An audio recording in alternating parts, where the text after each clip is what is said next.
Bismillahirrahmanirrahim. Assalamualaikum warahmatullahi wabarakatuh.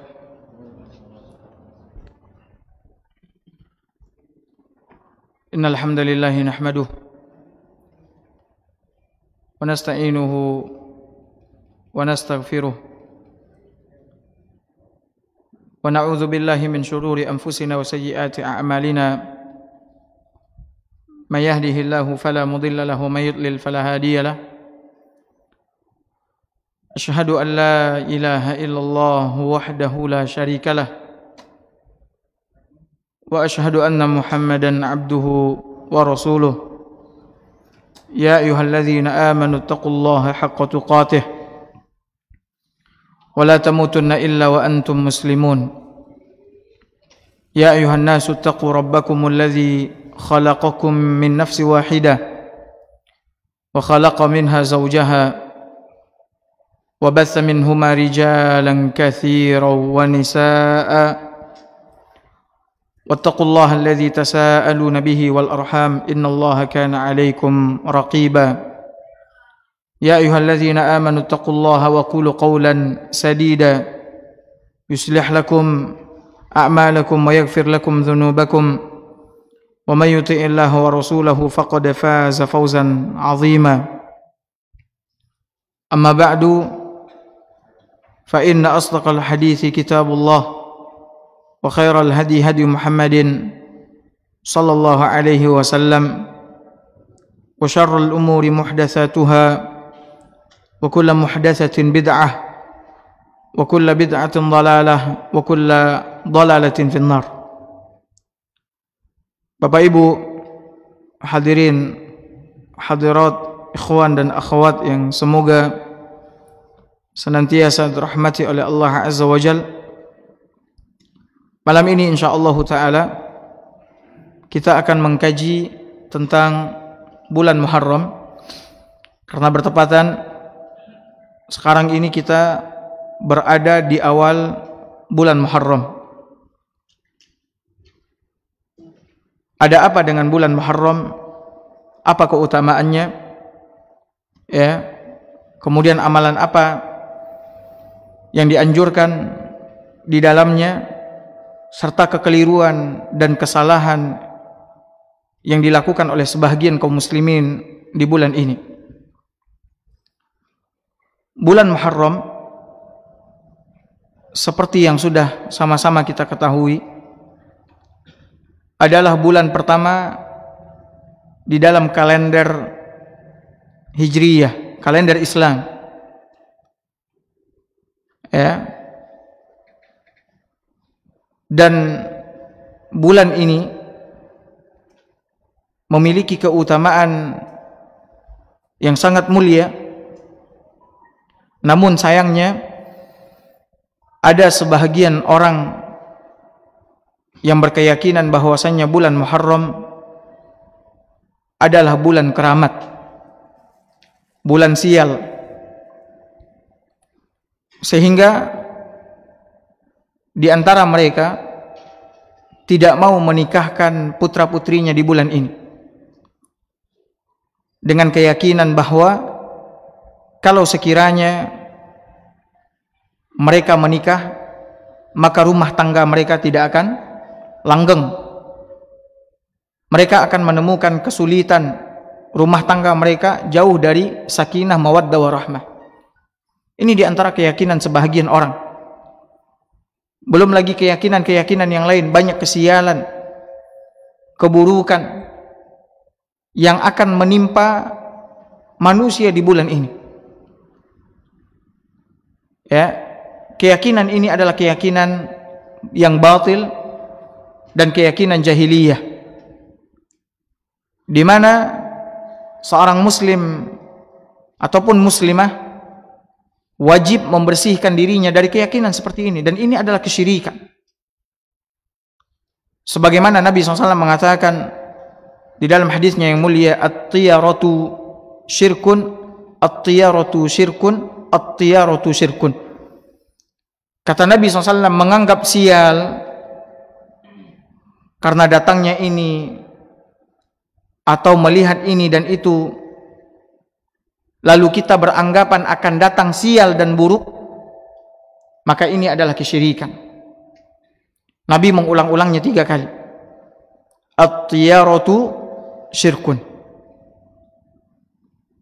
Nah, hadirin hadirat yang semoga senantiasa dirahmati oleh Allah Azza wa Jalla, mari kita lihat keutamaan bulan Muharram. Yang pertama, bulan Muharram adalah salah satu di antara bulan-bulan haram.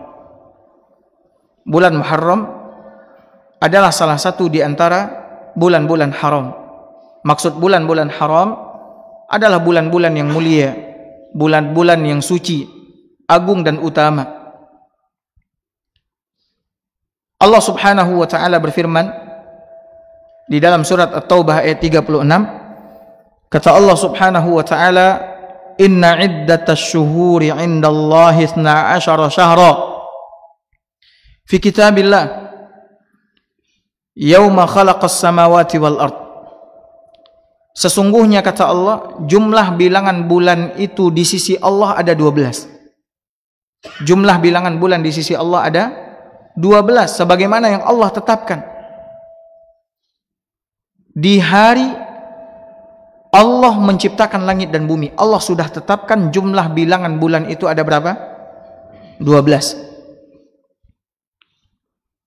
Dan sudah tertulis di dalam kitabullah Al-Lauhul Mahfuz. Kemudian Allah Subhanahu wa taala mengatakan minha arba'atun hurum. Dari yang 12 itu ada 4 bulan haram. Ada 4 bulan haram, bulan yang mulia, bulan yang suci. Dzalikad dinul qayyim, itulah agama yang lurus kata Allah Azza wa Jalla, fala tadhlimu fihinna anfusakum. Maka janganlah sekali-kali kalian berbuat zalim di bulan-bulan tersebut. Bapak Ibu hadirin hadirat yang semoga senantiasa dirahmati oleh Allah Azza wa Jalla.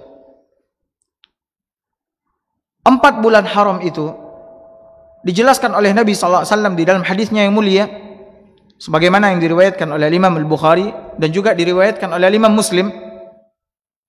Kata Nabi sallallahu alaihi wasallam, "Az-zaman qad istadara ka hay'atihi yawma khalaqallahu as-samawati wal ard." Waktu itu berputar seperti keadaannya pada hari Allah menciptakan langit dan bumi. Kemudian Nabi mengatakan as-sanatu 12 syahra. 1 tahun itu kata Nabi ada 12 bulan. Minha arba'atun hurum. Dari yang 12 bulan itu ada bulan haram. Thalathatun mutawaliyat. 3 dari yang 4 itu berturut-turut, berderet. Yang mana yang 3 berderet itu, berturut-turut itu? Dzulqa'dah, Dzulhijjah, Muharram. Dzulqa'dah, Dzulhijjah, Muharram. Wa Rajab, satu yang terpisah yaitu Rajab. Mudhar alladhi baina Jumada wa Sya'ban.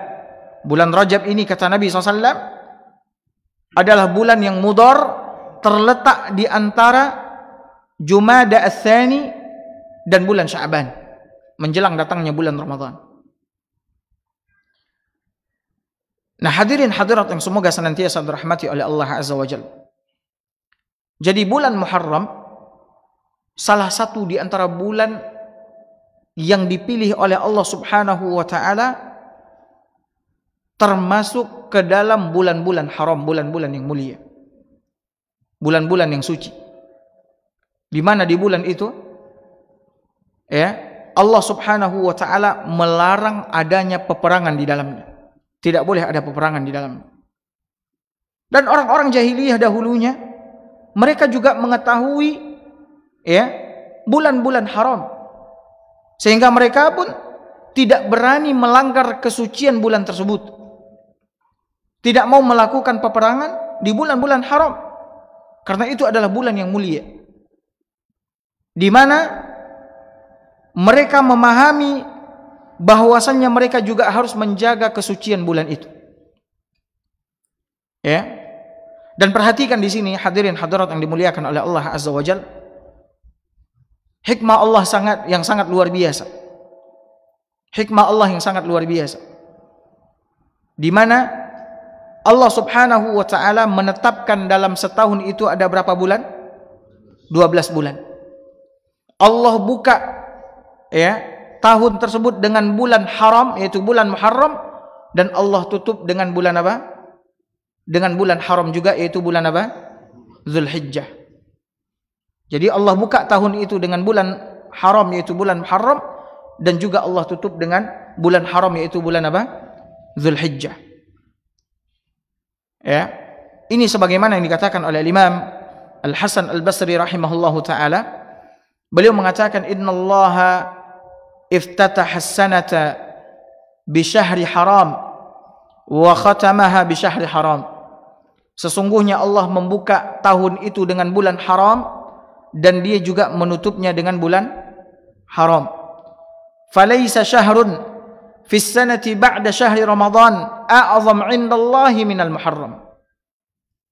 Kata Imam Al-Hasan Al-Basri, tidak ada bulan ya setelah bulan Ramadan yang lebih utama, lebih agung, lebih mulia di sisi Allah Subhanahu wa taala selain daripada bulan Muharram. Wa kana yusamma syahrallah, dan adalah bulan Muharram itu disebut atau dinamakan juga dengan syahrullah. Syahrullah itu artinya apa? Bulan Allah. Ini keutamaan yang kedua. Allah Subhanahu wa taala menyandarkan namanya kepada bulan Muharram. Ini keutamaan bulan Muharram yang kedua. Ya, yaitu disandarkan nama Allah Subhanahu wa taala yang mulia kepada bulan tersebut. Maka ketika disandarkan nama Allah Subhanahu wa taala kepadanya, menjadikan bulan itu menjadi bulan yang mulia. Dalil yang menjelaskan tentang ini, hadis Nabi SAW yang diriwayatkan oleh Imam Muslim dari hadisnya Abu Hurairah radhiyallahu anhu. Kata Nabi SAW, afdhalus siyami ba'da Ramadana syahrullahil Muharram. Puasa yang paling utama, yang paling afdal setelah puasa di bulan Ramadan adalah berpuasa di bulan Allah, yaitu bulan apa? Muharram. Lihat, Nabi menyebut bulan Muharram dengan bulan apa? Allah, syahrullah. Ya. Maka ketika Allah Subhanahu wa taala menyandarkan namanya kepada sesuatu, menunjukkan akan kemuliaan dan keagungan sesuatu tersebut. Allah sandarkan namanya kepada masjid, masajidullah. Allah sandarkan namanya kepada hamba-hambanya yang beriman, ibadullah, ibadur rahman. Ya. Allah sandarkan namanya kepada para nabi dan rasul, menunjukkan akan keutamaan sesuatu tersebut. Dan ini yang dikatakan oleh Al-Hafiz Ibn Rajab Al-Hambali rahimahullahu ta'ala di dalam kitabnya Lataiful Ma'arif. Beliau mengatakan Nabi SAW menyebut nama Muharram dengan syahrullah. Nabi menyebut bulan Muharram itu dengan nama bulan Allah. Penyandaran bulan ini kepada nama Allah Subhanahu wa ta'ala menunjukkan akan keutamaan dan kemuliaannya. Sebab Allah Subhanahu wa ta'ala tidak akan menyandarkan namanya kepada sesuatu kecuali kepada sesuatu yang mulia dan agung. Maka bulan Muharram termasuk di antara bulan yang mulia dan agung karena Allah Subhanahu wa ta'ala menyandarkan namanya kepada bulan tersebut. Kemudian di antara keutamaan bulan Muharram yang ketiga adalah bahwa berpuasa di bulan Muharram adalah seutama-utama puasa setelah puasa Ramadan. Kalau ada orang bertanya, puasa apakah yang paling afdal setelah puasa Ramadan? Maka jawabannya adalah berpuasa di bulan Muharram. Nabi SAW mengatakan dalam hadis yang tadi kita bacakan, kata Nabi SAW, afdalus siyami ba'da Ramadana syahrullahil Muharram Wa afdalus salati ba'dal fariḍah salatul lail. Kata Nabi, seafdal puasa setelah puasa Ramadan adalah berpuasa di bulan Muharram. Dan seafdal salat setelah salat wajib adalah salat di malam hari, yaitu qiyamul lail. Bapak Ibu hadirin hadirat yang dimuliakan oleh Allah Subhanahu wa taala. Ini pun juga menunjukkan akan keutamaan bulan Muharram, di mana puasa yang paling Allah cintai, Allah utamakan setelah puasa Ramadan adalah berpuasa di bulan Muharram. Maka menunjukkan kepada kita Bapak Ibu sekalian akan keutamaan bulan Muharram. Kemudian berikutnya, amalan-amalan apa ya yang dianjurkan untuk kita kerjakan di bulan Muharram ini? Yang pertama adalah banyak berpuasa. Yang pertama adalah apa? Banyak berpuasa. Sebagaimana hadis yang tadi kita bacakan, seutama-utama puasa setelah puasa Ramadan adalah berpuasa di bulan Muharram. Dan kita tahu bahwasanya ibadah puasa, hadirin hadirat yang dimuliakan oleh Allah Azza wa Jalla, adalah ibadah yang memiliki keistimewaan, memiliki kekhususan yang tidak dimiliki oleh ibadah-ibadah yang lain. Ya, di antaranya apa? Di antaranya hadis qudsi yang diriwayatkan oleh Nabi SAW dari Allah Subhanahu wa taala. Allah berfirman, "Kullu amali ibni Adam lahu illa shiyam." Kata Allah Azza wa Jalla, semua amal anak Adam itu untuknya. Semua amal ibadah kita untuk kita. Salat, zikir, sedekah, haji, dan lain sebagainya, itu untuknya kecuali puasa, kata Allah Azza wa Jalla. Kecuali puasa. Fa innahu li, sesungguhnya puasa itu untukku, kata Allah Azza wa Jalla. Allah memonopoli dari semua amal ibadah manusia ya yang mereka kerjakan, ibadah puasa itu untuk Allah Subhanahu wa taala. Adapun yang lainnya untuk mereka. Dijelaskan oleh para ulama, apa maksud puasa itu untukku? Maksudnya adalah bahwasannya ibadah puasa yang dikerjakan oleh anak Adam itu adalah ibadah yang sangat jauh dari riya. Sehingga di dalam riwayat yang lain ya, Allah Subhanahu wa taala mengatakan, sesungguhnya hambaku meninggalkan makan, minum dan syahwatnya karena aku. Orang yang berpuasa tidak ada yang tahu dia berpuasa kecuali Allah Subhanahu wa taala, kemudian dirinya. Adapun orang lain tidak tahu. Kalau tidak dia yang memberitahukan kepada orang bahwasanya dia tengah berpuasa. Ya. Lalu Allah pun mengatakan, wa ana ajzi bih, aku yang akan memberikan balasan langsung kepada hambaku yang berpuasa. Nah, Bapak Ibu hadirin hadirat yang semoga senantiasa dirahmati oleh Allah Subhanahu wa taala. Maka perbanyak puasa di bulan Muharram. Perbanyak puasa di bulan Muharram. Ya. Mungkin ada yang bertanya, apakah kita harus berpuasa 1 bulan penuh atau kita hanya sekedar banyak berpuasa? Maka di sini pun ada khilaf di antara para ulama. Ya, ada perbedaan pendapat di antara para ulama berdasarkan riwayat-riwayat hadis Nabi SAW yang menjelaskan tentang puasa Nabi SAW. Di antara para ulama mengatakan kita diperintahkan untuk banyak berpuasa bukan berarti kita puasa sebulan penuh. Karena ada riwayat hadis Nabi SAW yang menjelaskan bahwasanya Nabi tidak mengerjakan puasa 1 bulan penuh kecuali di bulan apa? Di bulan Ramadan. Hanya di bulan Ramadan Nabi SAW mengerjakan puasa apa? Penuh. Namun sebagian ulama lagi mengatakan boleh berpuasa sunnah selama 1 bulan di bulan Muharram karena keutamaan waktunya. Ya, karena keutamaan waktunya. Kemudian waktunya juga apa? Terbatas. Hanya 29 hari atau 30 hari. Maka boleh berpuasa karena keumuman hadis Nabi SAW, seutama-utama puasa setelah puasa Ramadan adalah berpuasa di bulan Muharram, dan kita ingin mendapatkan keutamaan itu. Maka kata sebagian ulama, silahkan berpuasa 1 bulan penuh di bulan Muharram kalau sekiranya mampu untuk mengerjakannya. Ya, ada khilaf di antara para ulama tentang masalah ini. Namun wallahu taala a'lam bissawab, mungkin bagi siapa yang mampu dan terbiasa mengerjakan puasa selama 1 bulan, maka tidak mengapa baginya untuk berpuasa 1 bulan.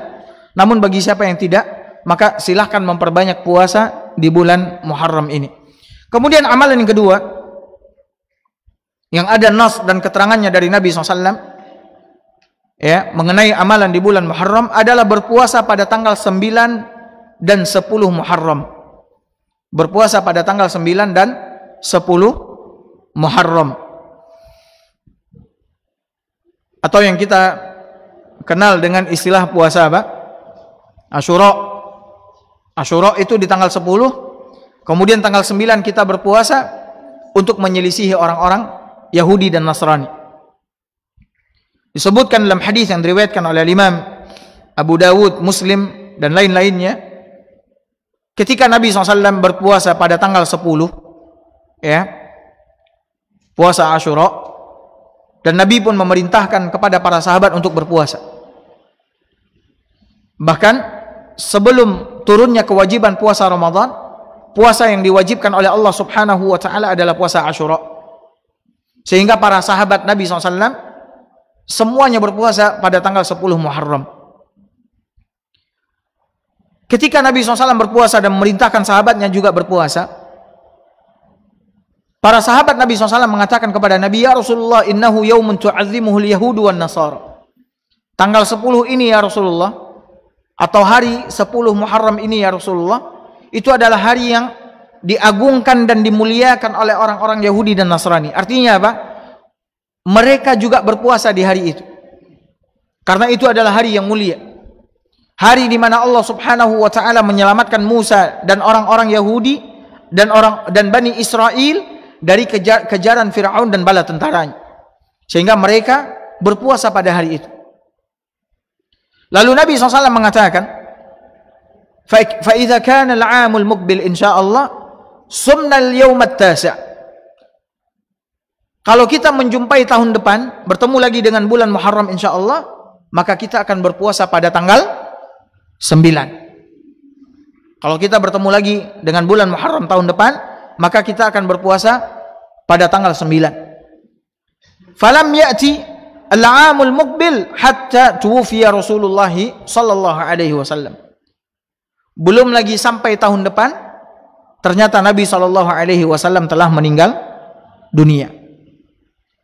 Nah, Bapak Ibu hadirin hadirat yang dimuliakan oleh Allah Azza wa Jalla, sedikit tambahan dari hadis ini, pelajaran yang bisa kita ambil adalah bahwasannya Nabi, ya, berusaha semaksimal mungkin menyelisihi orang Yahudi dan Nasrani. Maka umat Nabi Muhammad SAW juga harus berusaha untuk menyelisihi orang Yahudi dan Nasrani. Tidak mencontoh mereka, tidak menyerupai mereka, tidak mengikuti mereka. Ya, karena Nabi SAW mengatakan, "Man tashabbaha biqaumin fahuwa minhum." Siapa yang meniru suatu kaum, mengikuti suatu kaum, menyerupai suatu kaum, maka dia adalah bahagian daripada kaum tersebut. Maka kita orang Islam tidak boleh mencontoh, mengikuti, ya, menyerupai orang Yahudi dan Nasrani. Enggak boleh. Ya. Banyak di antara hadis-hadis Nabi SAW yang menjelaskan tentang bagaimana kita seharusnya menyelisihi mereka. Ya. Seperti misalkan hadis Nabi SAW tentang masalah jenggot dan kumis. Kata Nabi SAW, "Khaliful Yahud," selisihi orang Yahudi. Sesungguhnya mereka memelihara kumis dan mencukur jenggot, sementara kita pelihara jenggot dan cukur apa? Kumis. Ini pun juga untuk menyelisihi orang-orang Yahudi. Kemudian Nabi juga memerintahkan kita, ya, untuk mengerjakan salat dengan mengenakan sandal. Dengan mengenakan apa? Sandal. Ini kalau sekiranya lantai masjid atau musholanya adalah tanah. Tapi kalau sekiranya sajadah, keramik, ya, maka jangan bawa sandal atau sepatu kita ke dalamnya karena akan mengotori. Dahulu masjid Nabi itu lantainya apa? Tanah. Lantai Masjid Nabawi itu dahulunya tanah. Makanya kalau kita membaca kitab fikih tentang adab berjalan menuju masjid, kita akan temukan hadis Nabi SAW yang memerintahkan seseorang ketika menjelang memasuki masjid untuk melihat sandal atau sepatunya, apakah ada najis atau tidak. Nabi perintahkan sahabat-sahabatnya sebelum masuk masjid beliau untuk memperhatikan sandal atau sepatunya, apakah ada najis atau tidak. Kalau sekiranya tidak ada, maka silahkan dia bawa. Tapi kalau sekiranya ada, maka hendaklah dia hilangkan terlebih dahulu. Nah, Nabi perintahkan kita sesekali sholat dengan mengenakan sandal atau sepatu. Karena sungguhnya orang-orang Yahudi, kata Nabi SAW, melakukan sembahyang tidak mau mengenakan apa? Sandal atau sepatu. Makanya oleh karena itu, Bapak Ibu hadirin hadirat dimuliakan oleh Allah Azza wa Jalla, selisihi orang Yahudi. Namun musibah yang banyak menimpa kaum muslimin hari ini, apalagi di negeri kita ini yang mayoritas Islam, tidak sedikit di antara kita, saudara-saudara kita, yang mencontoh, meniru, menyerupai orang-orang Yahudi, terutama di hari-hari besar mereka, perayaan hari-hari keagamaan mereka. Orang Yahudi merayakan hari besar mereka, atau orang Nasrani merayakan hari besar mereka, kemudian kita pun juga apa? Ikut serta, memakai pakaian mereka, memakai atribut-atribut yang mereka kenakan, menyanyikan lagu-lagu yang mereka dengungkan, kemudian mengucapkan selamat ini itu dan sebagainya. Ini tidak boleh, ya, tidak boleh dan dilarang oleh Nabi SAW. Jadi berusaha untuk berpuasa pada tanggal 9 dan 10, ya. Dan Nabi SAW sebagaimana yang dikatakan oleh Ibnu Abbas radhiyallahu taala anhuma, aku tidak pernah melihat Nabi SAW yataharra siyama yaumin faddalahu ala ghairih illa hadzal yaum. Kata Ibnu Abbas, aku tidak pernah melihat Nabi SAW benar-benar memperhatikan dan menyengaja dengan bersangatan untuk berpuasa kecuali di hari ini. Maksudnya hari apa? 10 Muharram. Maka berpuasalah di 10 Muharram, yaitu puasa apa? Asyura. Keutamanya apa? Keutamaan puasa Asyura? Apa keutamanya? Mengampuni dosa 1 tahun. Kemudian hari Asyura itu, kata Nabi SAW dalam hadisnya yang mulia, hari Asyura itu termasuk hari-hari Allah Subhanahu wa taala. Lihat, Allah pun menyandarkan namanya kepada hari Asyura.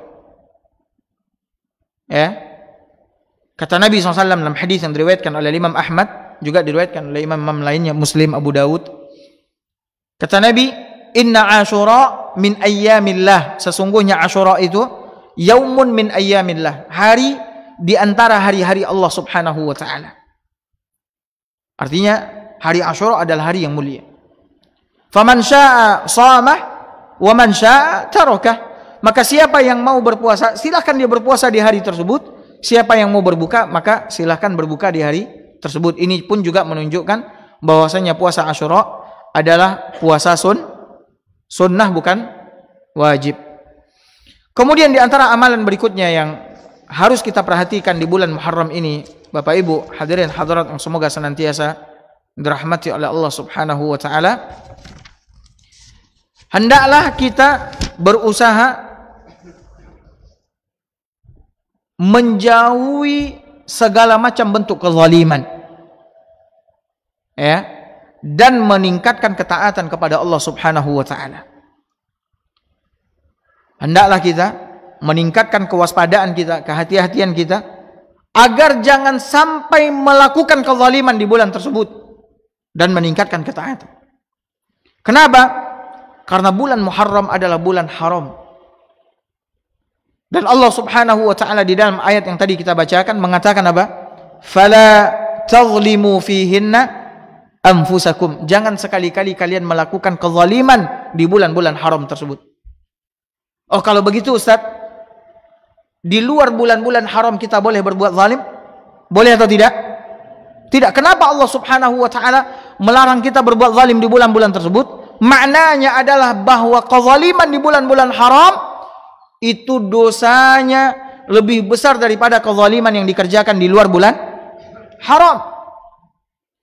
Ya, Karena bulan haram adalah bulan yang mulia, waktu yang mulia, sehingga orang yang melakukan dosa di waktu-waktu atau di bulan-bulan yang dimuliakan oleh Allah Azza wa Jalla, tentunya besarnya dosa itu ya berbeda dengan dosa yang dikerjakan di luar bulan haram.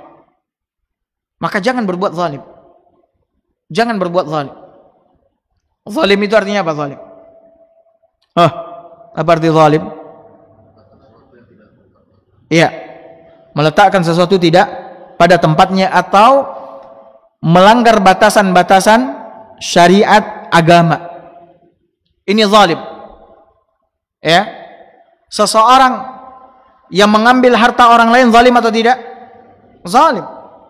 Seseorang yang merusak kehormatan orang lain dengan menggibah zalim atau tidak? Zalim. Seorang yang memukul orang lain, membunuh orang lain dan sebagainya. Ini semua adalah perbuatan zalim. Ya. Dan Nabi SAW telah mewanti-wanti kita agar jangan sampai melakukan kezaliman. Kenapa? Karena kata Nabi SAW, ittaqul zulma fa inna zulma zulumatun yaumal qiyamah. Jauhi oleh kalian kezaliman, kata Nabi, karena sesungguhnya zalim itu, kezaliman itu adalah kegelapan pada hari kiamat kelak. Artinya apa? Artinya adalah kesengsaraan, kesulitan pada hari kiamat. Kezaliman apapun yang kita kerjakan di dunia ini, jangan harap nanti di akhirat tidak akan diadili dan dikisos oleh Allah Subhanahu wa taala. Apapun yang kita kerjakan akan Allah adili dengan seadil-adilnya. Kita pernah mengambil harta fulan, akan dikisos oleh Allah, akan diadili oleh Allah Azza wa Jalla. Kita pernah memukul fulan, kita pernah menggibahi fulan, kita pernah menumpahkan harta fulan, kita pernah mencela si fulan. Ini semua adalah kezaliman, akan diadili oleh Allah Subhanahu wa taala. Akan tetapi Allah Subhanahu wa taala mengadilinya tidak lagi dengan apa-apa yang kita kenal di dunia ini, kan tapi Allah Subhanahu wa taala akan mengadilinya dengan apa? Hasanat dan sayyiat, pahala dan dosa. Orang yang berbuat zalim ada pahalanya, maka pahalanya diberikan kepada orang-orang yang dia zalimi. Sementara kalau sekiranya pahalanya habis, maka dosa orang-orang yang dia zalimi akan ditimpakan kepadanya. Kemudian setelah itu Allah akan perintahkan para malaikat untuk mencampakkannya ke dalam api neraka. Tapi kita dengarkan azan, lalu kita lanjutkan insyaallah. Udah azan? Nah.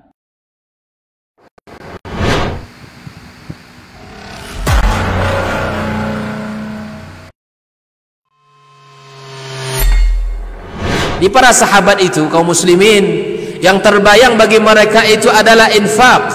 Yang terbayang bagi mereka adalah sebuah kebahagiaan, keselamatan di akhirat yang kekal dan abadi di sisi Allah Tabaraka wa Ta'ala. Semua kita boleh klaim sekarang. Kamu cinta Nabi? Cinta Ustaz. Cinta Nabi? Cinta Ustaz. Termasuk saya. Cinta Nabi? Cinta. Kapan tahunya? Besok di akhirat. Maka apa kata Nabi sallallahu alaihi wasallam? Amalur rajuli biyadih. Penghasilan yang terbaik adalah pekerjaan yang dilakukan oleh seseorang dengan tangannya sendiri. Wa kullu bai'in mabrur. Dan setiap jual beli yang mabrur. Ini aktivitas ini membantu saya di akhirat atau akan menyulitkan saya di akhirat? Kalau seandainya perbuatan itu ternyata akan menyulitkan kita di akhirat kelak, tinggalkan perbuatan itu.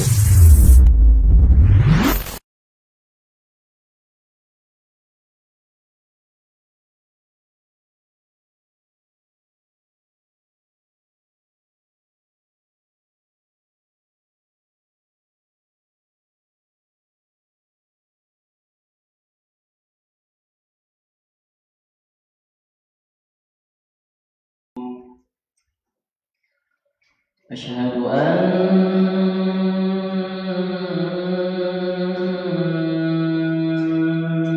محمدا رسول الله أشهد أن محمدا رسول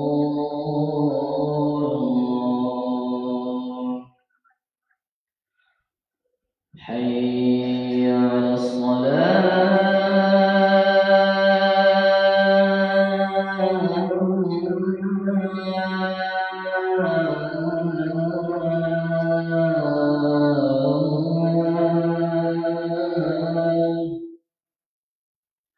حي على الصلاة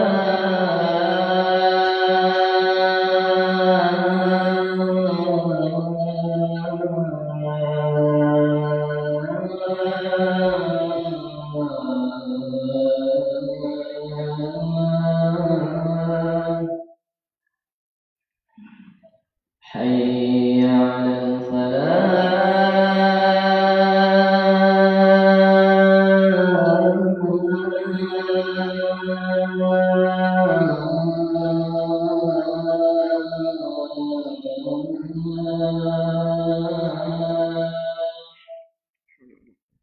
حي على الفلاح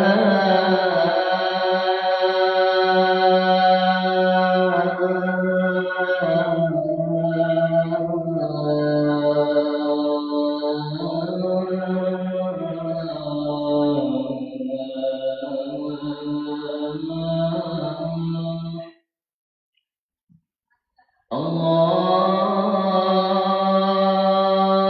أكبر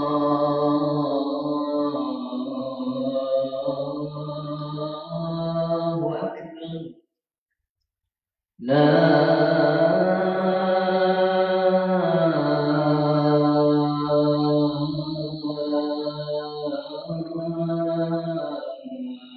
إله إلا الله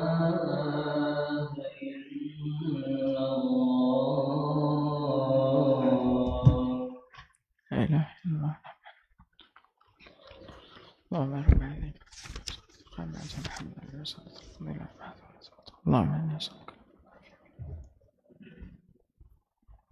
Bismillah wassalatu wassalamu ala rasulillah wa ba'd.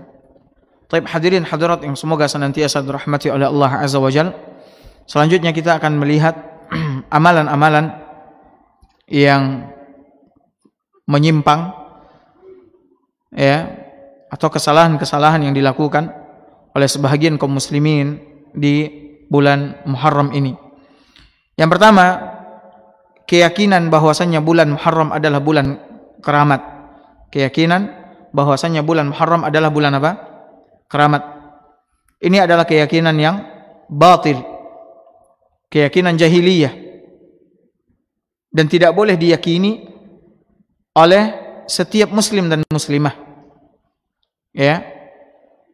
Di mana orang-orang yang meyakini bahwasannya bulan Muharram adalah bulan keramat, mereka ketakutan di bulan ini. Sehingga mereka tidak berani menikahkan putra-putri mereka, tidak berani membuka usaha, tidak berani itu dan sebagainya. Yang ada mereka beranggapan bulan ini mereka akan kena sial. Mereka akan terkena bencana, petaka dan sebagainya. Ini adalah keyakinan jahiliyah ya, yang dibatalkan oleh Islam, tidak dibenarkan oleh Islam. Ini yang pertama. Yang kedua, memperingati tahun baru Hijriyah. Memperingati tahun baru Hijriyah. Ini adalah perbuatan yang sangat masyhur, terkenal di zaman kita sekarang ini. Di mana banyak di antara kaum muslimin yang merayakan tahun baru Hijriyah. Sementara Nabi SAW, para sahabatnya, mereka bertemu enggak dengan bulan Muharram? Iya, bahkan bulan Muharram ini atau kalender Hijriyah ini ditetapkan di zamannya Umar Ibn Al-Khattab radhiyallahu anhu dengan melihat hijrahnya Nabi SAW. Ya, dimulai dari hijrahnya Nabi SAW dari Mekah ke Madinah. Tapi tidak kita temukan Nabi maupun sahabatnya memperingati tahun baru Hijriyah.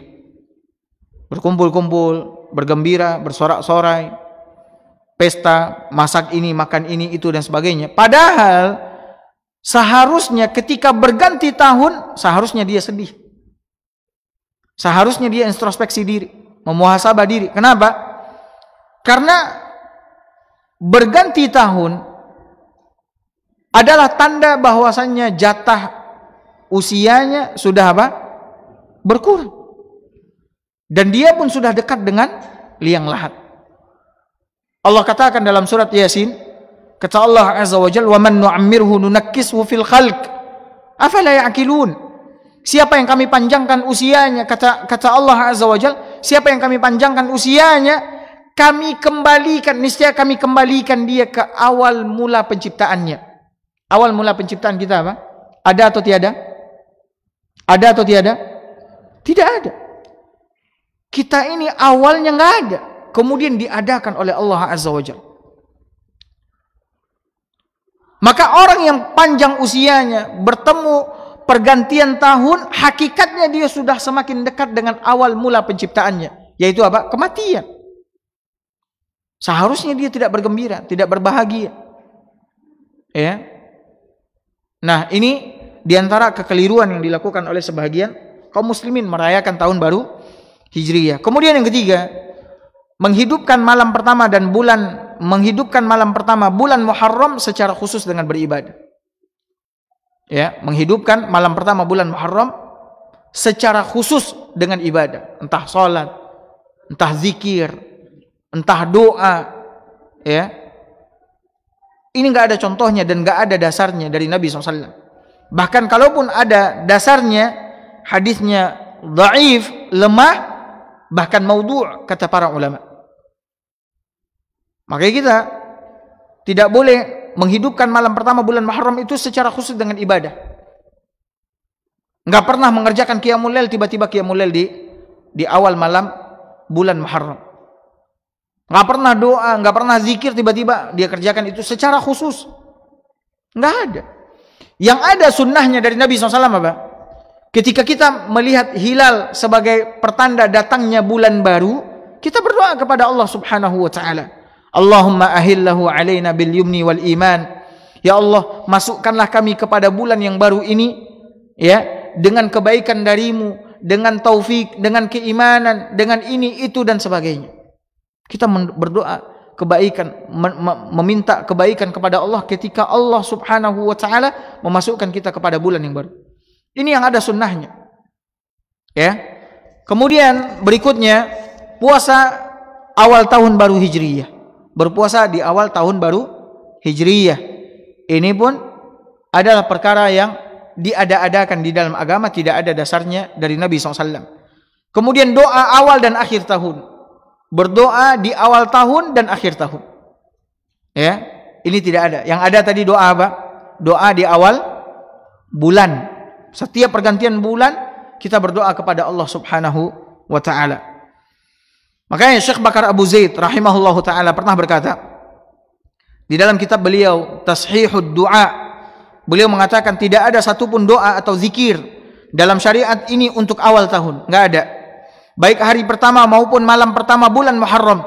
Orang-orang zaman sekarang telah banyak membuat perbuatan yang mengada-ada berupa doa, zikir, atau saling mengucapkan selamat, sebagaimana puasa di awal tahun, menghidupkan malam pertama di bulan Muharram dengan salat, zikir, atau doa, berpuasa di akhir tahun dan sebagainya. Semua ini, kata Syekh Bakar Abu Zaid rahimahullahu ta'ala, tidak ada dalilnya, keterangannya sama sekali dari Nabi SAW.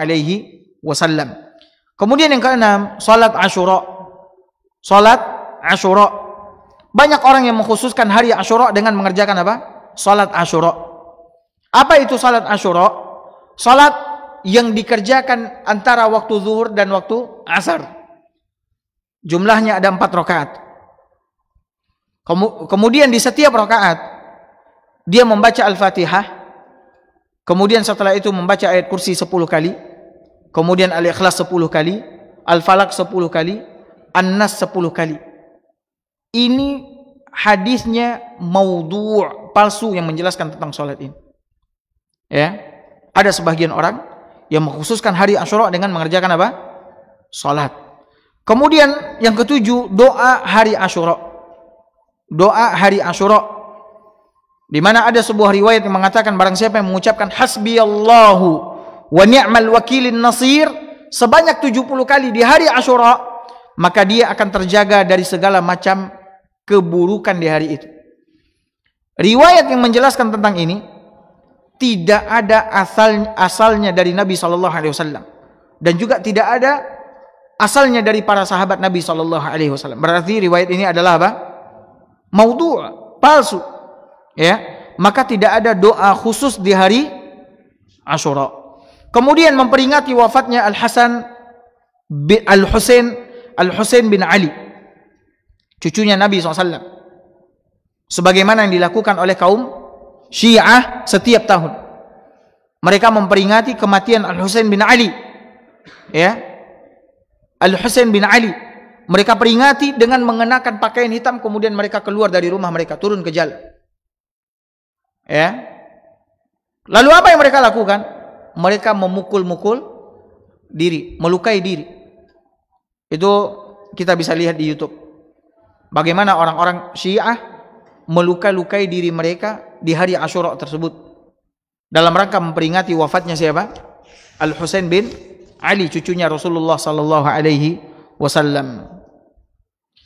Kemudian di antara amalan yang keliru juga yang dilakukan oleh sebagian orang, kalau tadi orang Syiah melakukan apa? Kesedihan, hari duka cita karena meninggalnya Al-Husain bin Ali, sebagian orang memperingati hari sukacita untuk menandingi hari duka cita yang diperingati oleh siapa? Orang-orang Syiah. Maka dia bersuka cita di hari tersebut dengan melakukan acara kumpul-kumpul, pesta, masak, makan besar dan lain sebagainya. Ini tidak ada dalilnya dari Nabi sallallahu alaihi wasallam.